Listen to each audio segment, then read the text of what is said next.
तर मला एकच म्हणायचं आहे की तुम्ही आमच्या गाड्यात साधा बैल असला आणि तुम्ही गाडी मारली तर तुम्ही जो आनंद साजरा करता आम्हाला मान्य आहे. तुम्ही नाचता उड्या मारता आम्हाला त्याच्याबद्दल काहीच प्रॉब्लेम नाहीये. पण ज्या दिवशी आम्ही एक नंबर करतो आणि आम्ही नाचतो मग ती हार सहन करायची ताकद टोवायची. हे संघटनेला बी एक विनंती आहे.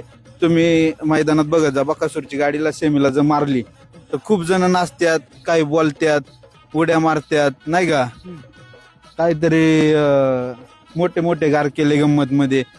आम्ही इतके मोठे आम्हाला गार करणारा अजून फायदा नाही झाला आणि जो आम्हाला गार करायचा प्रयत्न करतो त्याला डायरेक्ट बाकासूर हेच करतो.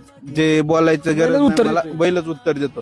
फक्त ज्या दिवशी आम्ही एन्जॉय आमचा आनंद साजरा करेल त्या दिवशी तुम्ही तो सण करायची ताकद ठेवायची. फक्त आमची गाडी तुम्ही मारा तुम्ही नाचा काही फरक आम्हाला एवढे सवी कणभर फरक पडत नाही.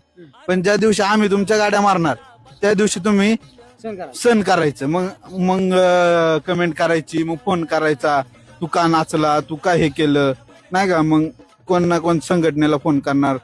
फक्त आमच्या गाड्या मारल्या तुम्ही नाचता ते चालतं आणि तुमच्या गाड्या मारल्या की आम्ही नाचलेलं चालत नाही. फक्त हे सण करायची ताकद ठेवा. मग आम्ही बी जे आम्हाला कमी समजतात ना त्यांना इथून पुढे बी दाखवतो आम्ही काय चीज आहे.